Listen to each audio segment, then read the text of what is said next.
Assalamualaikum. We are from Group 3. We present to you about memos and emails.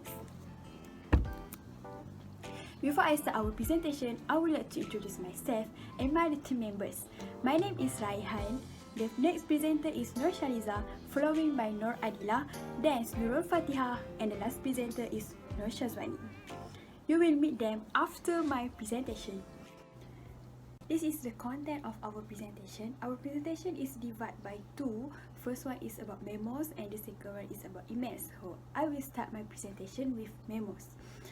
Before that, what do you think about memos?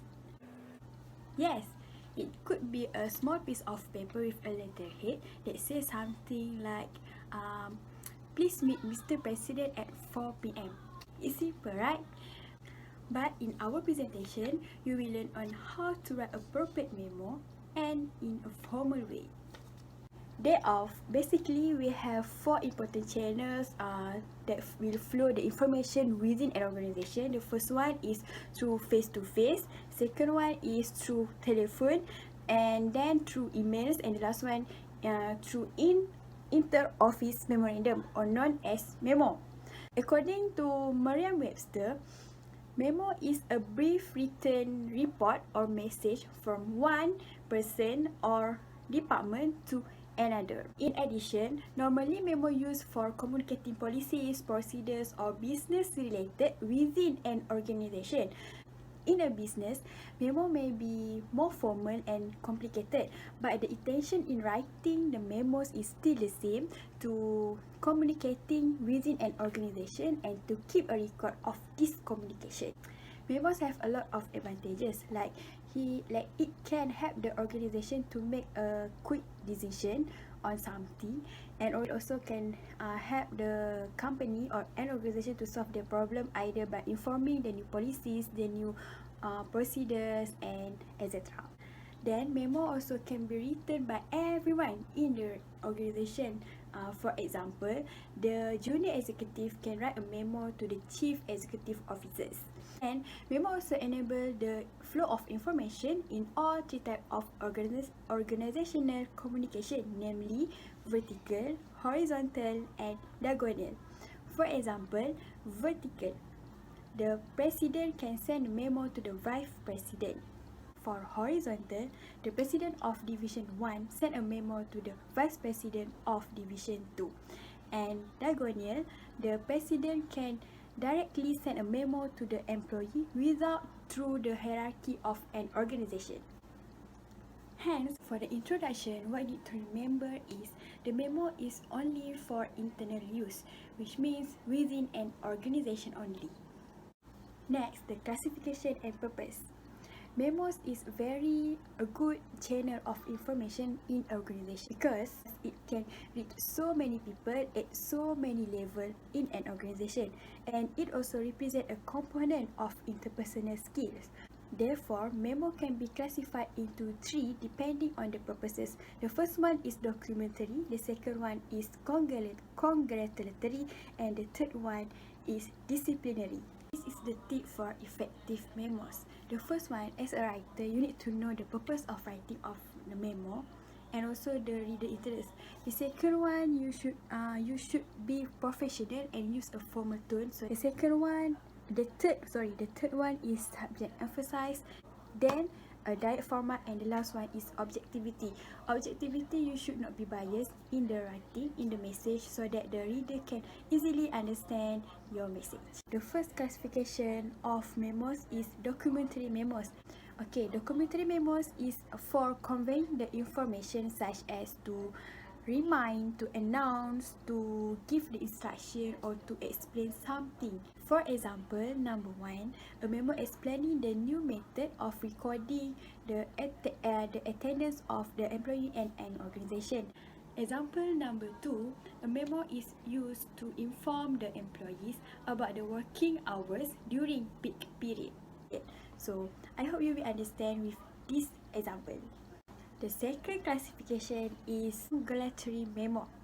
Congratulatory memo also can be used to give a credit for the employee that have contributed in the organization.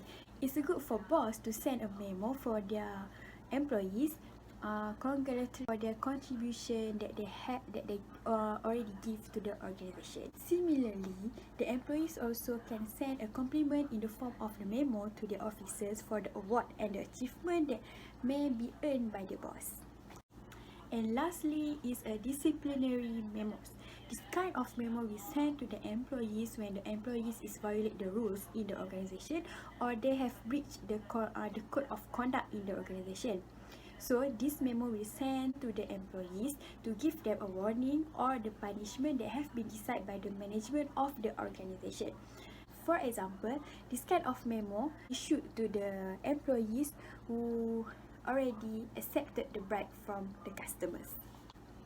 In my opinion, I think it is very good for the organization to give this kind of memo for the employees because it makes sure that all the employees in the organization is follow the rules and the code of conduct in an organization. That's all for my part. I hope you understand what is memo and the classification of memos. Then I will pass the floor to my friend Nur Shaliza.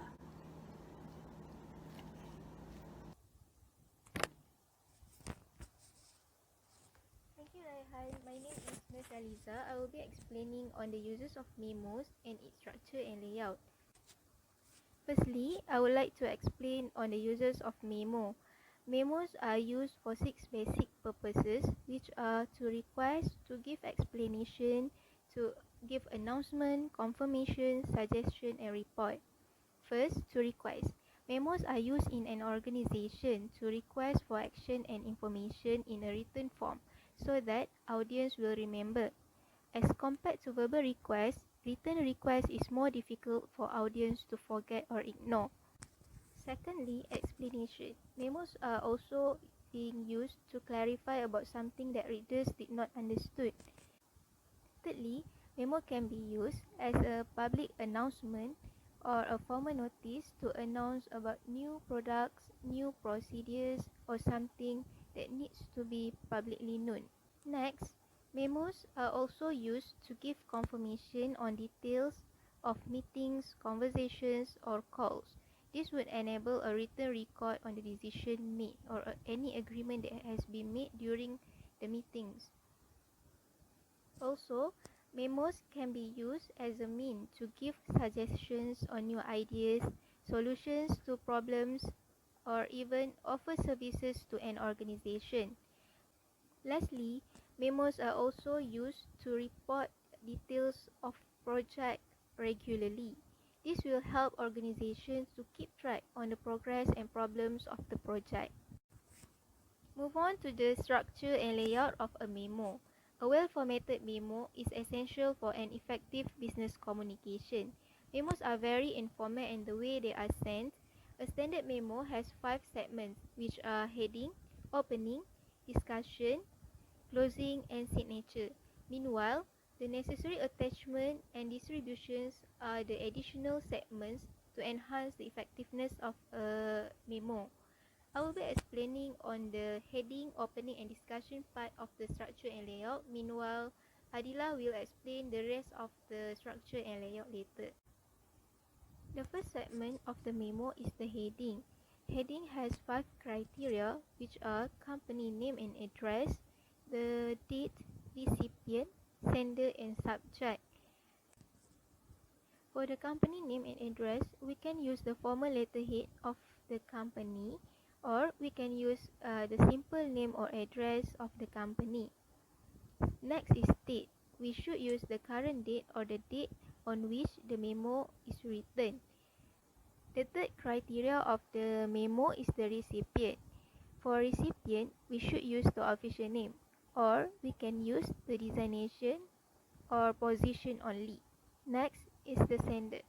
For sender, it is the same case as the recipient, in which we should use the official name, or we can use the designation or position only. Lastly, the subject. The subject is usually typed in capital. The subject should be brief and descriptive, but clear enough for readers to understand. One word subject line does not actually meet the criteria of effective communication. Hence, we must avoid using one word subject line for memo. For example, we shouldn't use the word request only as the subject line. If we use the word request, people will confuse request for what, so that we have to put it in a simple sentence such as request for a new machine, so that people would understand that we are requesting for a new machine from the organization. Next, we move on to the opening segment of a memo.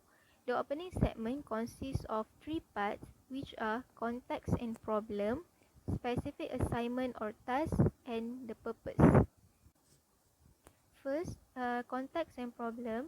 The context and problem should establish the background of the memo. It means that the first paragraph of the memo should reflect what the rest of the memo is all about. In the first paragraph also, we must clearly include only what readers need. Next, the specific assignment or task. In the specific assignment or task, we should mention the steps taken to resolve the problem or matters discussed in the memo. It may be from the requested action or our own initiative. Lastly, the purpose. In the purpose, we must provide the reason for writing the memo. Also, we have forecast statement. The forecast statement forecasts the content of the memo. If we have headings for different segments in the memo, we can find the major heading in the forecast statement. There are a few guidelines that we can follow in writing the opening of our memo. First, provide significant details needed by decision maker.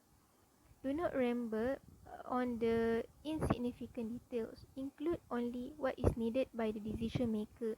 Second, we should plan before we write.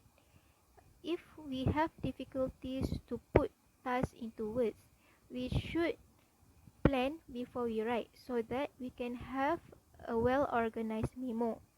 Next, if we divide subject into topics, we should ensure that we divided the subject into more significant topics, so that the one that we include in the memos only what is needed for decision maker. Last one, we summarize the opening segment by stating the need and the purpose of the communication via memo. The third segment of a memo is the discussion part. In the discussion part, we develop arguments to support ideas. For example, if we has been requested from our superior to do analysis, we can include the details of the analysis made in the discussion part. If we are the one who requested from our subordinates, for example, to do survey, we can include the aspects needed for the survey in the discussion part. There are a few tips that we can follow in writing the discussion. First, we begin with the important information. Referring to the previous example, if we has been requested from our superior to do the analysis, we can include the key findings in the discussion part. Or we are the one who requested from our subordinate, we can include the recommendations on the aspect that we need for the survey. Next, follow the inverted pyramid pattern of communication.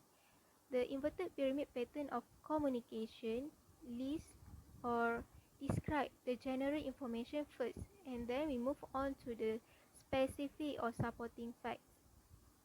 The third one, we may use a reader-friendly text. In writing the discussion part of the memo, we can apply a variety of writing technique in order to create focus for reader to read. For example, we can use the bold-face type, heading, columns, or even graphics to make it more interesting. But remember not to overuse all of them. Next, list the important points or details. Instead of going for a whole lengthy paragraph, we can actually list the important points or details so that it is easy for reader to read. Last one, if we make the list of the details, make sure that the lists are in the same grammatical form. By that is all from me. I will pass the presentation to Adila to continue.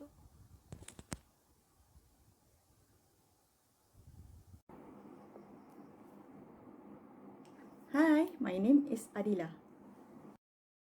Now I will continue with the presentation on the structure and layout of a memo which is closing.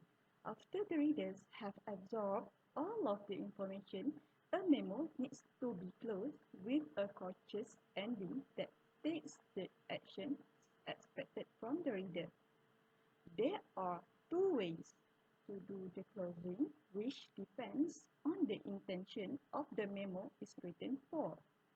The first closing is the complementary close.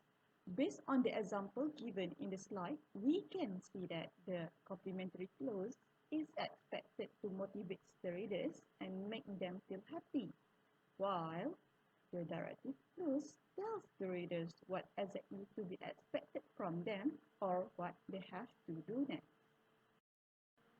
Moving on to the next slide. Necessary attachments. All findings should be documented in order to provide a more detailed information. So, lists, graphs, and tables can be attached at the end of the memo. This will allow the readers to understand more on the information that has been stated in the memo. Be sure to refer to the attachment in the memo and add a notation about what is attached below the closing. Otherwise, the readers might overlook the attachments that has been provided. For example, attach director's approval letter. Next, distribution. Distribution is the last segment that is used to mention the designations of those people to whom a copy of the memo has been sent. However, distribution is not mandatory in a memo, which means that it may be or not be mentioned in a memo. Moreover, instead of the word distribution itself, we may use the short form of the complementary copy or CC. For instance, distribution, assistant manager, operations supervisor, manufacturing, or CC, personnel manager, with a request to circulate among the employees, budget officer, assistant manager, finance. Style of a memo. The style of a memo depends on the organizational culture, whether it is in a formal style or a handwritten note. Some bosses who stress on the importance of upholding status distinction may want it to sound more formal and distant in a way it is appropriate while communicating to a superior. There are also bosses who are more open, so they would prefer an informal style. Generally, the tone is kept neutral or positive, but need to avoid from being spiteful, blunt, or too coldly formal as it might annoy the recipient. Other than that, avoid from using flowery languages and excessive technical jargons. It is important to ensure the memo is as short and to the point as possible. Otherwise, it may distort the real intention or the message intended to be sent to the readers. Next, address the issue in the opening segment, whether it is a good, bad, or neutral news. Also, if the memo is lengthy, provide an indication of its organization in the opening segment. The next slide shows the sample of a memo, where there's a heading, who is the sender, receiver, the date, what is the subject of the memo, the main body, and also the signature. So, here are some tips to prepare memos. First, use standard format or the one prescribed by the organization. Second, include all the necessary segments. Third, state clearly the context and the purpose in the opening segment. Fourth, keep in mind your relationship with the recipient to choose the degree of formality. 5. Maintain a positive tone. 6. Stay in the closing segment what action is expected from the recipient. 7. Use features like highlighting, boldface, etc. to draw attention. 8. Keep the memo short. Now I will pass the floor to the next presenter.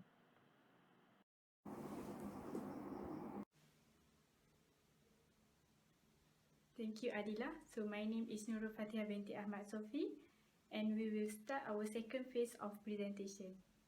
So now we will be moving on to the other channel of communication, which is email. Email stands for electronic mail that send digital messages over the internet connection. When email technology was introduced, it brought in a new world in terms of writing.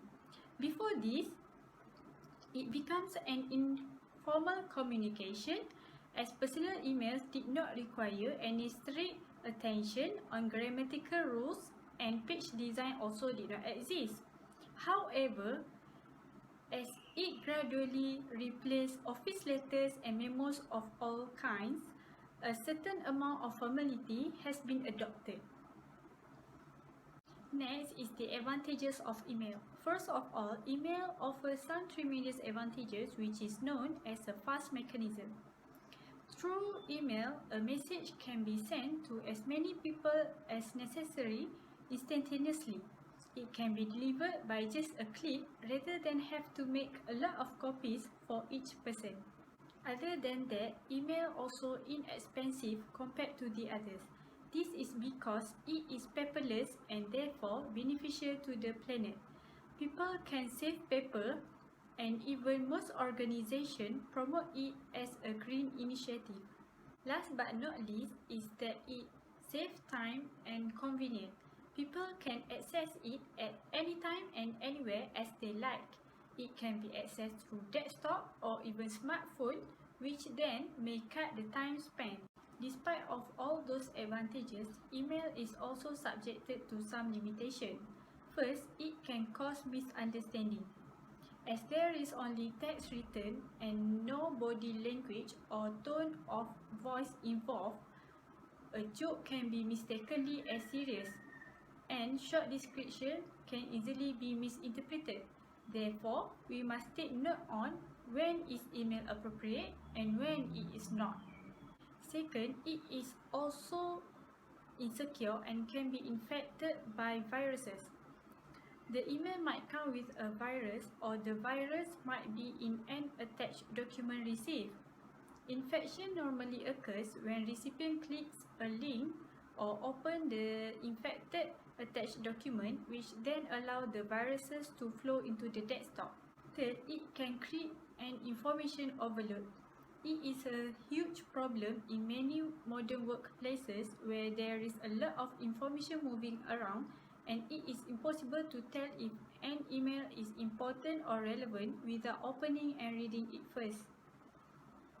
When we write an email, we have to make sure our style is appropriate. If it is too casual, we will be seen unprofessional. If it is too formal, then we might be seen unfriendly or cool. These are the three styles that we can choose when writing an email, either formal, neutral, or casual. Formal style is not common at workplace compared to neutral and casual style. This style requires a polite and careful language. Meanwhile, the neutral style is usually a clear and direct language and also constitute a short sentences as it is messages between colleague and clients. Meanwhile, for casual style, people use slang as it is only message between close friends and family. Formal style really take note on correct grammar and spelling. Mistakes can be a big problem. Meanwhile, for neutral style, spelling and grammar is still important, but people can use contractions like can't or I'm. For casual style, some spelling and grammar mistakes are still considered okay. This is the example of casual and formal phrases that we can use. Finding the right tone for an email can be tricky. Email tone can be conveyed through word choice, punctuation, syntax or sentence structure, letter case, sentence length, opening, closing, and other graphic indicators like emoticons and emoji. Some things to be considered in choosing the right tone is who is the receiver. If we are contacting with the person, such as a potential employer or someone that has a position superior than us, then we would have to be in a formal one. Besides, whenever we are writing to someone we have never met in person or strangers, the tone of our email is very important because this email will be our way of making a first impression. So definitely we would like to have a good one, right? Now we will be looking on the structure of the email. The structure of the email is classified as two, which is the header and also the body. The example of the structure is shown on the screen of the desktop. Under the header, there will be subject, which is the topic of the message. There will be sender, which specify the sender email address, means that the sender of the email. There will also be the date and time of the message received, and then there will be reply to. If we reply, it will go to this address despite of the sender's address. There will be recipient to, who is the recipient, and the recipient address. And last but not least, some emails could be attached with files like image, video, audio, and etc. This file will be specified here. However, the exact content of the header may be vary according to the email system that generate the email message. The actual content is stored in the body. I think that's all from me. Thank you. Now I will pass the floor to Shazwani.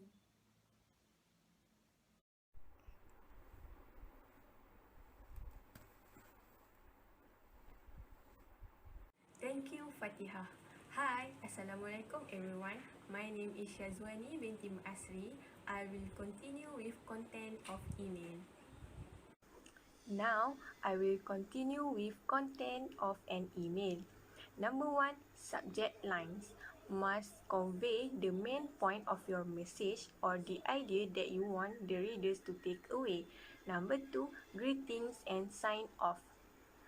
You should use some common ways to address your reader, such as Dear Dr. Amani, hello, hi. If you don't know the name of the person you are addressing, you may use to whom it may concern or dear members of the selection committees.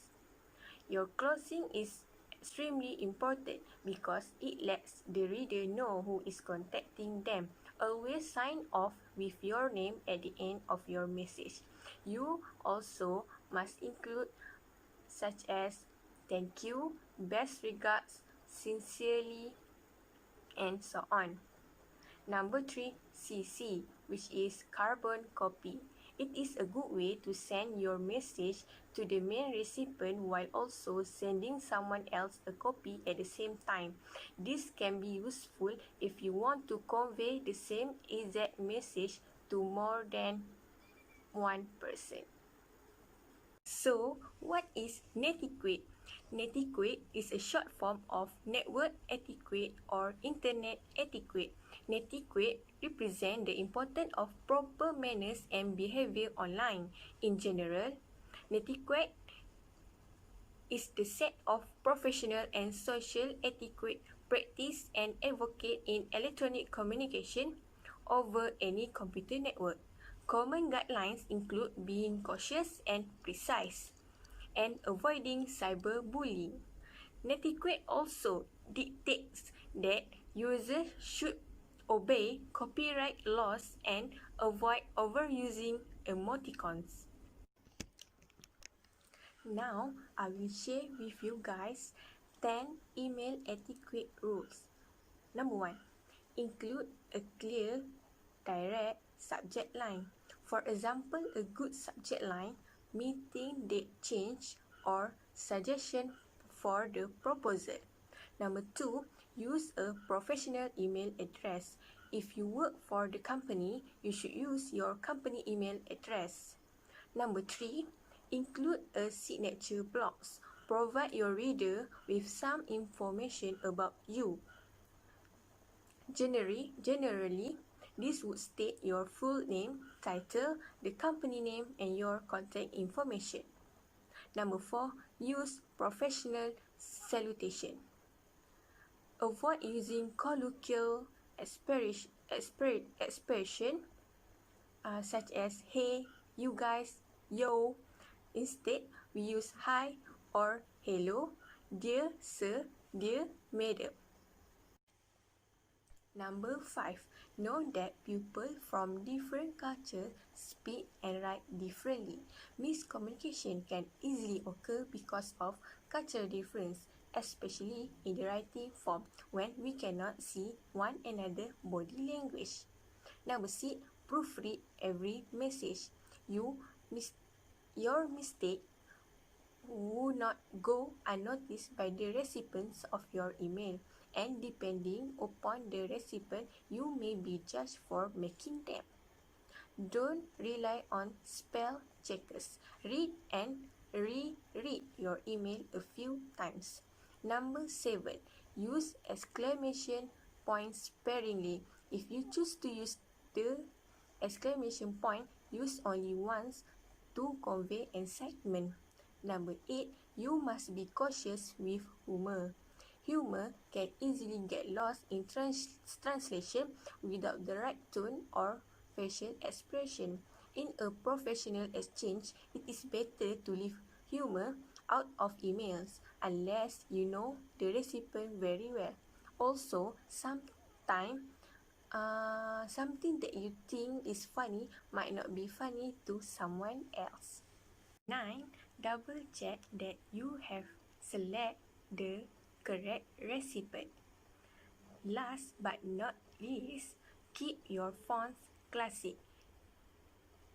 Your email should be easy for other people to read. Generally, it is best to use 10 or 12 point type and an easy to read font such as Arial, Calibri, or Times New Roman. After understanding the correct structure of email, this is the sample of correct and effective email for you to follow. Security. How secure is our email? Email was designed to be as open and accessible as possible. The problem is that email is not secure. This allows attackers to use email as a way to cause problems in attempt to gain profit, whether through spam campaign, malware, and phishing attacks. Since most organizations rely on email, attackers exploit email in attempt to steal sensitive information.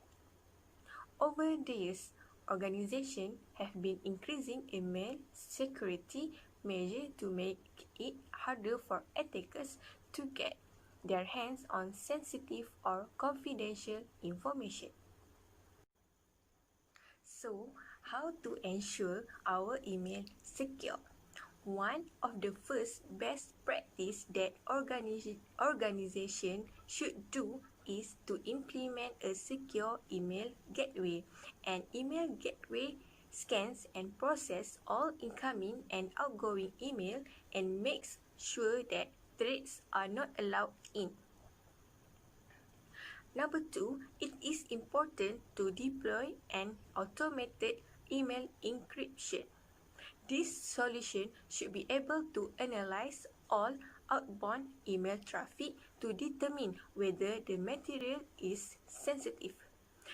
If the content is sensitive, it needs to be encrypted before it is emailed to the intended recipient.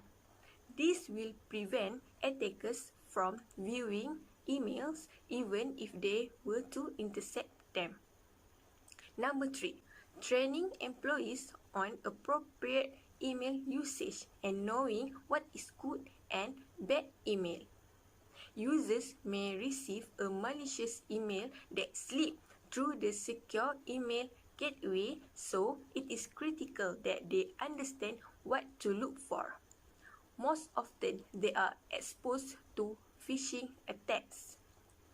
Training helps employees spot and report on these types of email. To conclude, it is important for us to know in what situations are suitable to you to use memo or email. Both have their own advantages and disadvantages. Memo and email help us to ease our work in our daily life. Thus, it is our job to use them in correct way. That's all from us. Take care, everyone. Stay positive. We can do this. Stay safe. Thank you, everyone. Bye.